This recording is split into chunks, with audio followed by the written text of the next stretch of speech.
crush. I always refer to throwbacks. Fridays. Maybe it will be just for the readers. Maybe. And from that we take a look at our business quote for today's Wednesday, 23rd March. What do we have for you in our quote? And the quote is coming in from John Quincy Adams, who is highlighting that if your actions inspire others to dream more, learn more, do more, and become more, you are a leader. If your actions inspire others to dream more, learn more, do more, and become more, you are a leader. That was the 6th president of the United States. They are highlighting that particular quote. So actions, if your actions are inspiring others to want more from you, do more, dream more, that means you are a leader.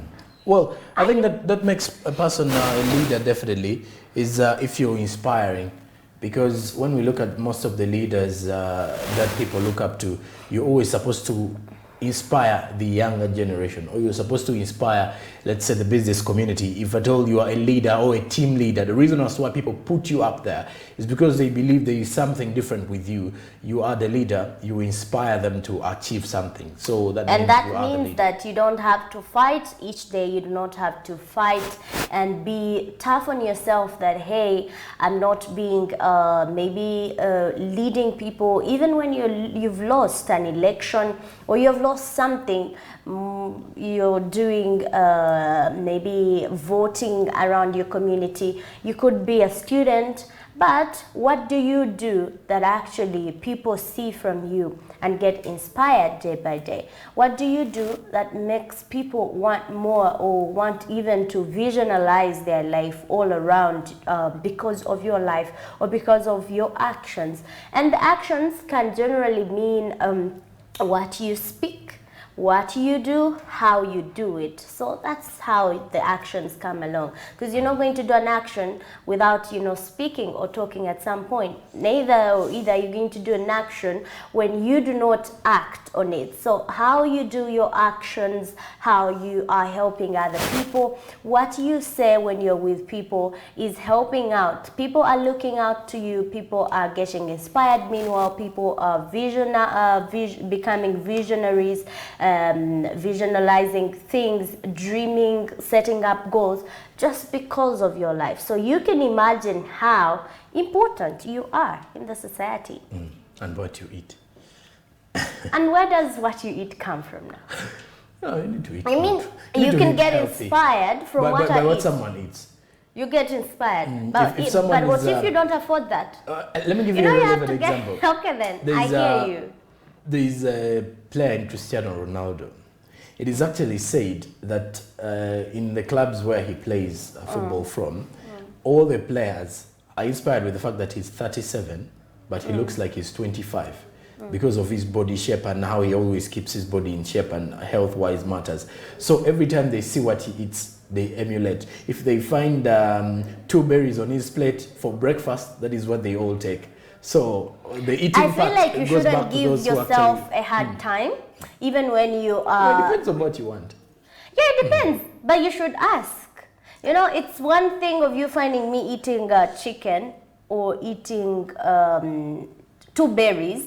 Okay. And then you just want to eat 2 berries at that time. There is a reason as to why I'm doing that. And if you do not, that is exactly what I'm saying. Can you ask before that? Can you ask me why are you eating this at this particular time? Why are you taking cold water in the morning? Most people take warm water, but you're finding me taking cold water. Warm, by the way. And then you ask, you shouldn't just come with your bottle. And it does me good, by the way, if I take warm water.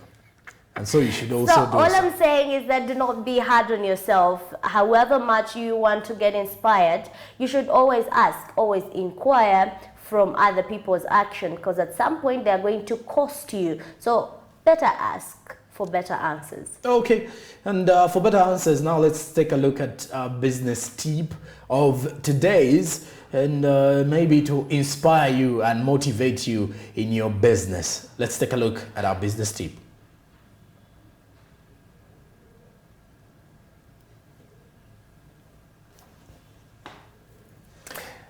This one is take a stand for yourself.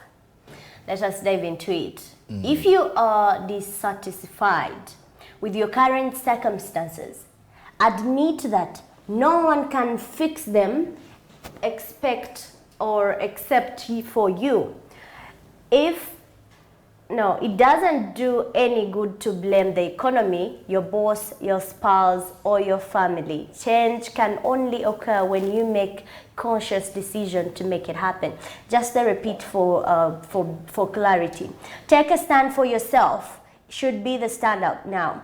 If you are dissatisfied with your current circumstances, admit that no one can fix them except for you. It does not do any good to blame the economy, your boss, your spouse, your family.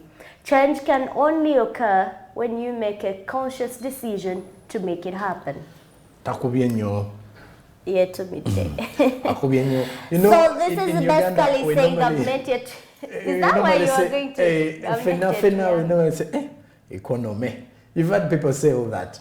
So That all the economy. time we are blaming the economy for things that we can actually change. So it's actually telling us that normally, I've also got to realize this, in most cases, people are not going to be your backup plan sometimes. It depends on the decision you're going to make. That is where people stand to say they're giving you a helping hand. So unless you take that risk or you take that move or unless you change your life, people will only come after you've made that changed your decision. life? Yes, because you see, in most cases, people like they've actually highlighted it here. People normally tend to blame their spouses. Someone blames the family, blames the wife for a decision he has taken.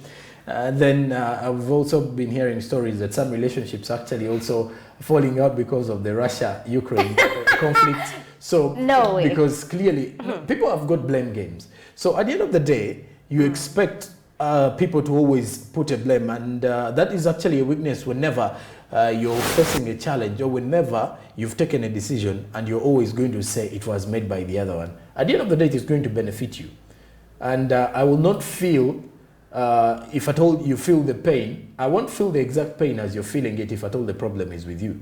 So in most cases, it goes back to you. Every decision you make, think wisely. And then know that after making that decision, no one else is going to make it for you. There are decisions that are always made from the inside of you. And then you're like, if I told them to take this journey, it is either a yes or a no. And that is where I think this quote actually goes and attacks almost all of us. That is why I would say people would, we clearly come out and say, hey, in the economy, Tessa Walker. But you end up realizing it's either the way we are approaching the economy or either way, the way we are running our life. That is why we are saying the economy, Tessa Walker. Like, where that Tessa Walker? Very at some point, Tessa Walker, but can you make it happen? Speaking about play games or blame games like you highlighted earlier on, let me give a relatable example to you. Maybe you come from a fair family background or maybe a poor family background. You have come from there. But if it wasn't for your hard work, you wouldn't be where you are. Because at some point you realize your parents cannot afford the life you want. If they did, or if they would, afford it, they would maybe have pushed you far. Maybe you wouldn't be where you are. But because of your hard work, because of your determination that you made a decision that this is who you are and this is where you want to be at some point, that is where now you are. But what I need to tell you is, can you stop always blaming scenarios? For example, you're with friends and all you can hear people say is, at some point my dad was rich, my mom was rich, but I wish he just paid this and this for me. My dad was rich. Oh, you've got even friends. I don't know if you have experienced it. So you go with friends, maybe because there is a poor setting somewhere. And then you even don't want to take people to your homes because your parents' homes look funny at some point. Can you stop blaming that on yourself? Because it's not your problem that your parents are living in a poor house. I mean, they had all the chances they could do. They could probably have made all the ends meet to make sure they improve your lives. And people do not, and I want you to change that, perspective, thinking that even if you were thinking like that, you should change it. Do not think that people are responsible for their parents' deeds and the circumstances they are living on. No, they had their life, they would have improved it themselves. But now, if your life is going to be funny, that's going to be on you. If your life is going to just be taka-taka, you are just there living a miserable life, that's not your parent to blame. He has given you the opportunity, you've gone to school. You've gone to school, you have a time dedication. What are you doing for yourself? Make sure you use opportunities always around you. Go interact with people, brainstorm with others, change your life. Because your parents are not going to change your life, neither your guardian is he going to come and change your life, or even your spouse. If you're married to a wrong partner right now and you're realizing that, there's still, some ways to make it happen. Not divorcing, but there are always better ways to make sure you people still understand each other. So for me, that is my commitment on that particular quote of blaming each other, blaming economy, blaming parents. What are you doing for yourself? Because at the end of the day, there is children coming, the generation coming. I don't think you want to feel like you're going to be blamed by your children. Joram Posonko. And all right, so with that we can clearly say we're done with the business tip, but the blame game should no longer be part of, let's say, your roots. It is always vital for you to always make a decision that will shape your